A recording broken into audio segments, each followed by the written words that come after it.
In today's video, I'm going to teach you how to restore and configure missing WooCommerce pages in WordPress. If your online store is missing important pages like the shop, cart, checkout, or my account page, don't worry. This is a common issue, and the fix is usually straightforward. I'll walk you through the process clearly so you can get everything back in place and make sure your store links are working properly. Start by logging into your WordPress dashboard. This is where you manage your website settings, pages, and WooCommerce options. Once you're inside the dashboard, go to the Pages section and open All Pages. Here, you'll want to check whether the key WooCommerce pages already exist. Look specifically for the Shop page, the Cart page, the Checkout page, and the My Account page. If all of these pages are there, that's a good sign.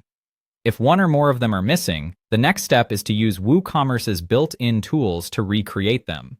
To do that, open the WooCommerce System Tools or Status Tools area, depending on the version you're using.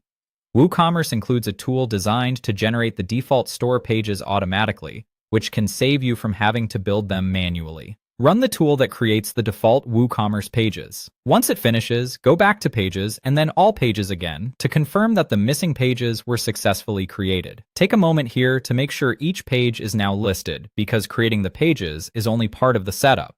Next, open WooCommerce, then go to Settings, and after that, open the Advanced tab.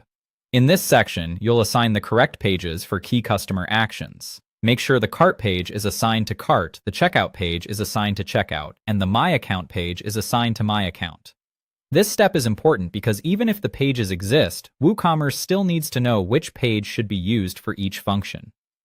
If the Shop page also needs attention, configure it in the Product Settings area, so WooCommerce recognizes the correct page for your main product archive. After that, save your changes so the new settings are applied.